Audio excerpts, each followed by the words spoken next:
When I worked at NASA, probably 1997, 98, the guys in the photo lab, two of them were coming out of their office at the same time I was leaving my office, and I heard them laughing and saying they couldn't believe that people believed in the fake moon landings. In 2007, one of the guys I worked with at Lockheed Martin told me that the Earth was flat.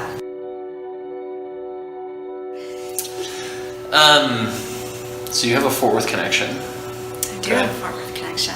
And that is?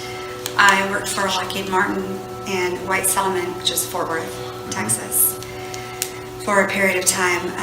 That was not one of my fun positions. That was strictly business, financial business stuff. Gotcha. Just wanted to bring it up because we are Flat Earth and we're in Fort Worth. So right. Just want to make that connection. I did live in Fort Worth for 2 years. All right, that's enough in my book. Okay, so talk a little about how you came to work at NASA, your credentials, and your role while you were there. It's a big question. Okay. Yeah. So back in the early 90s, I was a college student and was working at the Air Force Base, Edwards Air Force Base. Some of the folks that I worked with suggested that I apply for a position at NASA because I was going into an IT college degree. And so I did. I found in the base paper, they had a bunch of positions posted for women, mostly women for some reason, which is interesting. Back in the 1990s, they were pushing that. So I applied, and it was very simple. It wasn't like you do today. It was a very simple process. And so in 1996, I was hired on with a contractor for NASA. The contractor is called Woodside Summit Group, and they do various contracts, not just NASA. But I worked directly in a NASA facility called Dryden Flight Research Center, which is one of the main NASA facilities in the U.S. I worked there from 1996 until 2000. Credentials was basic, very basic. I had 2.5 years of college under my belt, and they were looking for people just out of school, so they liked that I had some college, and then they trained me on my position and then expanded from there. It was a lot of fun. I learned a ton in the 4 years I was there, IT stuff. So doing IT stuff like in charge of servers and Correct. things like that? I had 4 servers in my office. I had my own office, which was located right next to the photo lab, which was a unique place to be anyway. Yeah. So I had 4 servers. My servers were the backup servers for all the computers at the facility. Okay. The entire facility? The entire Dryden facility. Gotcha. Did all the backups. It would rotate through computers each night. Mm-hmm. Okay. What kind of degree did you get? Or what did you study? Business IT. Okay. Mm-hmm. Gotcha.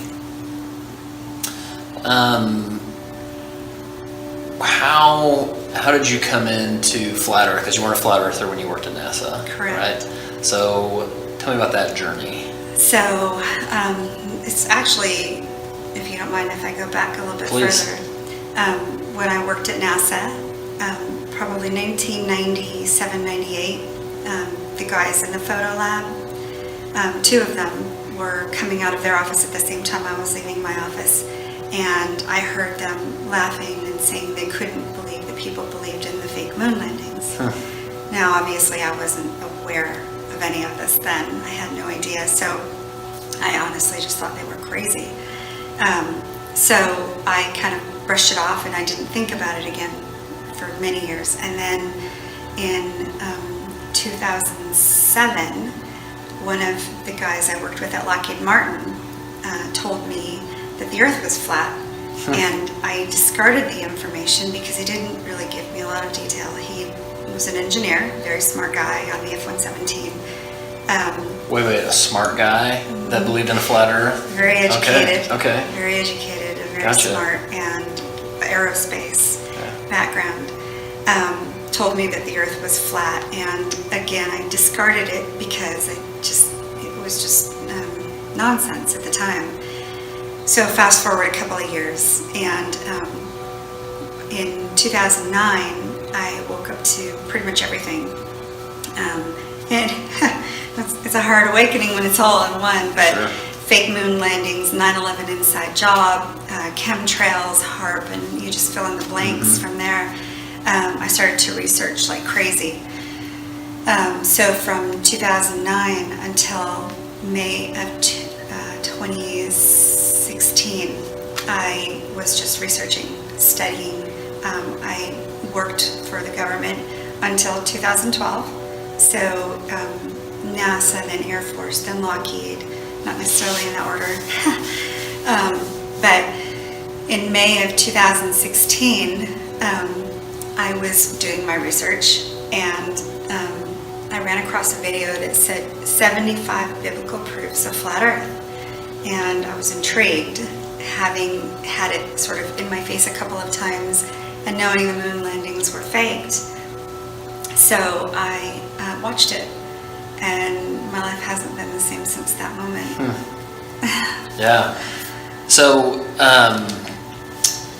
your background, I mean, you're a Christian, right? Correct. Or you believe in the Bible? I do believe in the Okay. Bible.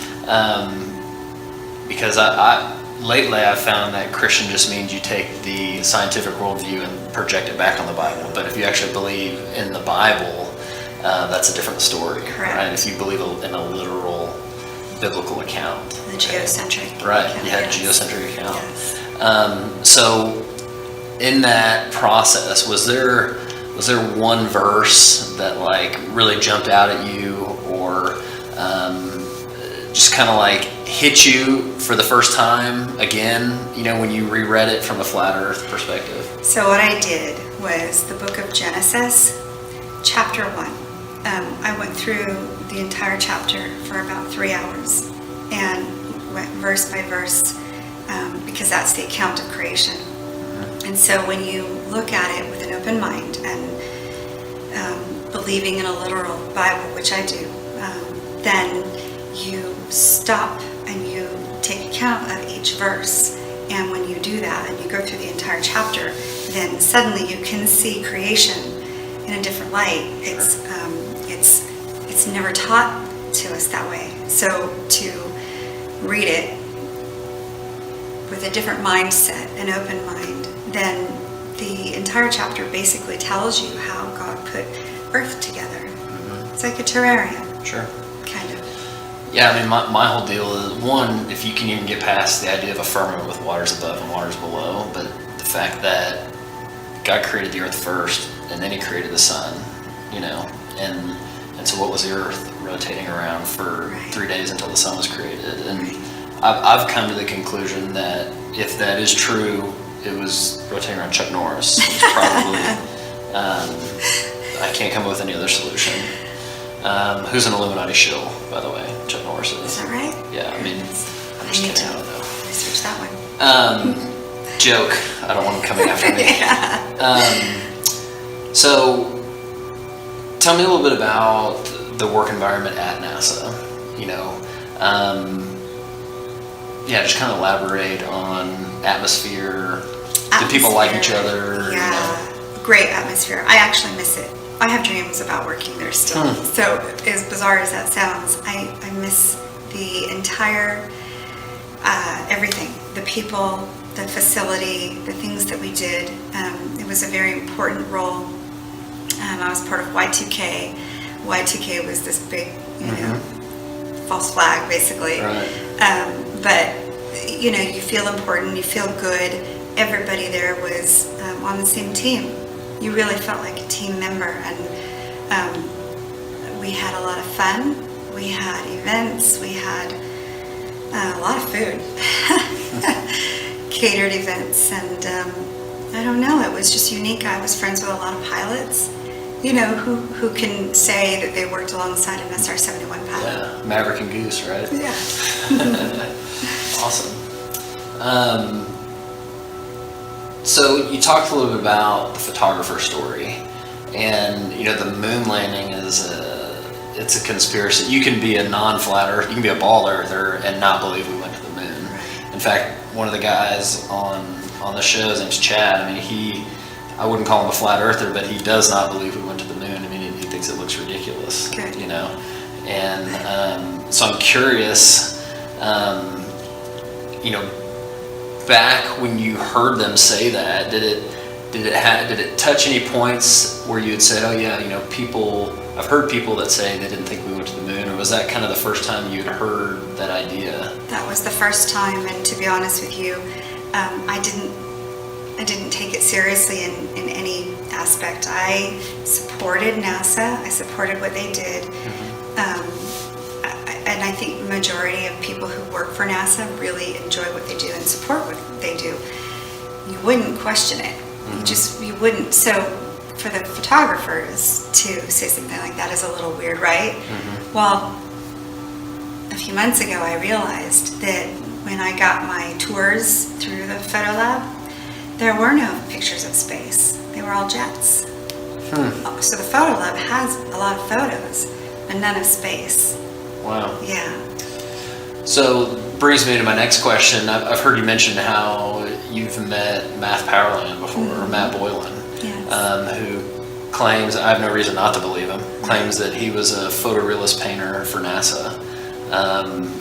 And did you know of any other quote unquote painters that were there while you were there? We did not. In fact, I knew we had painters because when you walked into the main building where I worked, I think it was building 1600,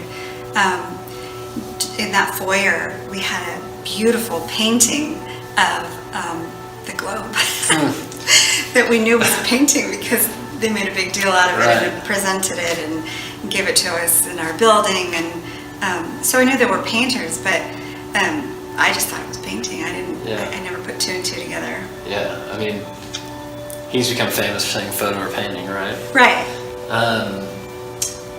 So, I mean, it seems to me that probably 95% of people work at NASA and don't even know there's a debate about the shape of the Earth. That's right. If I had to guess based on what I know now and what I knew then, you wouldn't question it. It's not something you'd even think about. Right. Yeah, and so to me, I mean, even there would have to be a percentage that knew they were hiding something, but they don't even have to know that that's what they're hiding, right? I mean, for all they know, an astronaut, for example, could be told, hey, we're not sending you up because we're saving money and we're using it for anti-terrorism. Absolutely. You know? Everything is parceled. Everything is compartmentalized. You have a specific need to know. And that's true with NASA, Air Force, Lockheed, every government position I've had. It was always need to know, and so you don't really ask outside of the parameter of your position. It's kind of a no-no. It's kind of you just know not to. Yeah, and if you do ask and you're told something, then you're responsible for it, right? And anybody who knows something and they tell you, then they're in deep water because you're only allowed to speak about what you're allowed to speak about with. So my badge would have colors on it, and those colors dictate what areas I'm allowed to go into, what my need to know is. And so everybody has specific things on their badge. So if you're talking about your program and you're talking to someone whose badge clearly doesn't show that they're briefed in that program, then you're going to get in trouble for speaking about it.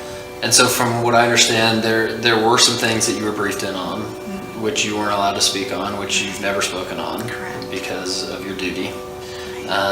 So give me an idea of, on like 1 to 10, from your point of view, what your clearance level was, and then relate that to maybe the percentage of the facility you were even allowed to go into. Or would it be even hard to even speculate on that? So I worked on something called a black project. When you a black project. It doesn't exist. And that's pretty much, if you look at my going away placard from the F-117 program, and I went into the black program, it says, be a light on the dark side. The reason it says that is because I was going into a black program. So, which begs the question, if a project doesn't exist, where does it get funding from? Same place, but it has a name that isn't its name. Right. It's hard to explain that. Sure. No, I get it. So my point would be, you know, if NASA is getting $50 million a day and they are not sending rockets up or people up, then they've got extra money for quote unquote black projects. Correct. And yeah, so that's super interesting. Yes. Okay. Do you, knowing what you know now or knowing what you believe now, do you have any guilt associated with having worked there or anything like that? Or? No, I don't have guilt, but I do have a little bit of shame for our government, in that I was a big patriot, very pro-American, very pro-Republican. You know, I was just a very, you know, pro-government, pro-Air Force. And not that I'm not still, because the people who work there, they're still good people. You know, they don't know. But I'm ashamed of the people who are at the top level who know this, and they don't have guilt. And they send stuff down the pipe to the people who, the regular everyday people, to do these jobs. And these jobs are pretty much creative jobs. In order to create this atmosphere, you have to have a budget office, you have to have an IT to support all the computers. But what are they actually working on? Right. Yeah, no, we don't know. So no, I don't have guilt for my what I did. So my buddy Paul, who does a show with me, he was talking to a girl who works at NASA, and she works on tracking submarines, which sounds weird to me. So are you aware of that and or any other what I would call space-related programs that NASA works on? We didn't have a lot of space stuff at Edwards, at Dryden, because we were more related to the jets. That's why we were located at an Air Force facility that supported jet flight. I can tell you there's a lot of programs that are unusual, that they typically deal with flight, though. I have not heard of a submarine, although it could be a tracking thing that we're talking about. Yeah, maybe tracking. I mean, it sounded interesting to me. I mean, coming from the biblical mindset of the waters above, you know, we were wondering if they were trying to go under and up or something. You know? I think they are trying to test the waters. You know, there's you've seen the video where they're trying to go through. Yeah, that's phenomenal stuff. They're able to get through that. So, what would you tell a non-flat earther who's extremely skeptical? If it's possible for someone who used to work at NASA to believe in flat Earth, it's I would say it's possible for anybody. But what would your message be? I would say definitely keep your skepticism, because you have to be skeptical of everything, and I am still. But I would say keep an open mind at the same time, and just look into it. Give it some time. It's not going to happen in one day. And you can jokingly say just give it a day, but the truth is you need more than a day, and you need to be open-minded. And just because it's so taboo doesn't mean it's wrong. It is taboo, and I think there's a reason that it's become that way. I think it was purposeful. Anyone who says the earth is flat is crazy. Well, I'm not crazy. I hold a clearance, and so I can tell you I'm not crazy, and the people that I've met who are flat earthers are not crazy. What's crazy is not being willing to look at something that's unusual without, and don't put it aside without looking into it. Just look at it. So what would you tell other NASA or ex-NASA or government employees that maybe have a weird sense of something that might be going on? Or If I was still working, I would be very quiet because of my career. So I get it, and that's the truth. It doesn't mean you have to come out publicly to look into it. It just means you look into it and decide for yourself. You can still quietly share this information with those that you know, the friends, family, your children, and say, maybe there's another option here. Maybe this ball, this globe, is a theory, and we don't maybe have enough fact to back up the theory as fact, because we don't. So I would say look into it quietly if it's more comfortable to do that, and then just share with those who are close and see what they say. any passions besides flat Earth or biblical cosmology? Truth. I'm a truther. I basically code myself as a truther because I don't have it in me to lie that way. I don't like lies. I like truth. Why does truther have a negative connotation? I don't understand that. It's odd because we tell our kids not to lie. Yeah. Don't lie, and then as adults, somehow it's okay. I'm not sure why that is, but I can't help myself. I have an addiction to information. It's kind of a weird thing, but I have an addiction to information and I can't get enough. So I'm always researching. I'm always trying to fill my mind up with more truth and not junk. I'm very careful about what I allow into my mind. Gotcha. Hoping the beep beep of the truck there. Those are all my questions. I'm going to say something. Is there something else you want to touch on? Or think would be beneficial to touch on? I don't know. I just really, it's on my heart to share this. I prayed for wisdom, and this is kind of how this happened is I pray. I pray every day, and God is my Savior. God is my God, but Jesus is my Savior, and when I pray, I mean it, and God knows my heart, and I prayed for wisdom, and 3 days later, I found that video, and I don't think that's a coincidence. I believe that that was His plan, and it's only opened my mind and to the truth of the spirit world more, not in a weird way. The spirit world is real.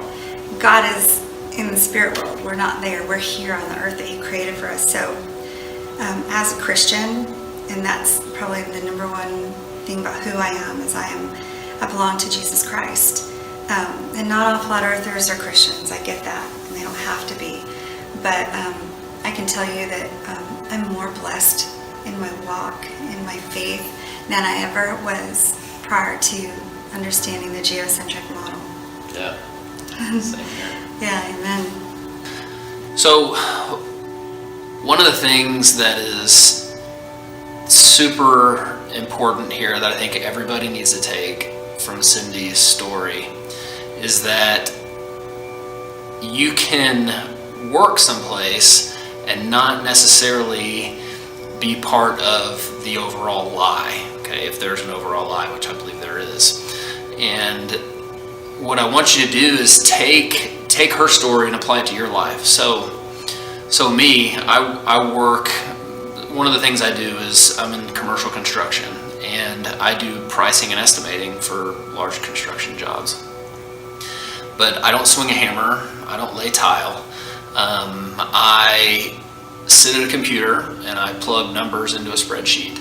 And, we're out of Fort Worth, but we build jobs in Austin and Houston, and there's jobs that I've worked on at the computer that are now built and people are living in that I've never gone down and seen, I've never touched. So maybe that's a conspiracy in my life that maybe we don't actually build buildings, but I do know that we have a team down there, and that supposedly those buildings were built and people are living in them now. And so I can see how 99% of people at NASA, probably 95 of those 99, don't even know that flat Earth is a debate. And the 99 are sincerely doing their job, the best that they can do, and serving their country. And I believe that's the case. And then I believe then there's the 1%, which in my opinion, 99% of that 1% may know that they are being deceptive or hiding something, but they may not know they're hiding the shape of the Earth. They may be hiding the fact that maybe they're not going to space. Maybe they're faking that they're going to space in order to save money, so those funds can be used for black book operation type stuff or to fight anti-terror. I know that if someone came to me and said that I needed to fake being a construction worker so that they could use a salary to go fight terror in some country, that sounds like something I would sign up for. And so I can see how people can be deceptive, but do it in an honorable way. And so I think that of the 1%, 99% of the 1% are acting in that way. And then the last 1%, the 1% of the 1% would know what is going on. And so while it does seem like an insanely large conspiracy, I don't believe that it has to be. I think even the astronauts, for example, can be in on it, but not know what they're in on. And flat Earth just sounds ridiculous to them because there's no reason for them to doubt what their superiors are telling them. So combine that, I got a construction degree, but I didn't build one building while I was in school. It wasn't until I got out in the field and did an internship for 3 months where I literally learned more than I learned in 3 years of school. No offense to where I went, but that's just how it works. You learn how to do your job. And so people that have physics degrees, astronomy degrees, that's awesome, but they got their degree by regurgitating what their teacher or the books told them. And so, school teaches you what to think, not how to think. And when she talked about the lack of critical thinking in our world, it's a huge void. And so all we're trying to do with this is to get you to ask questions and don't be so attached to the ball because it's not yours. You didn't invent it, okay? There's no reason for you to cling to it like you created it. All we want is for you to question, because condemnation prior to investigation is ignorance, and we don't want you to be ignorant. And I'm not saying I have proof that it's not a ball. All I'm asking you is to look into it. So I want to thank Cyndi for coming on. We really appreciate it, and as always, thank you for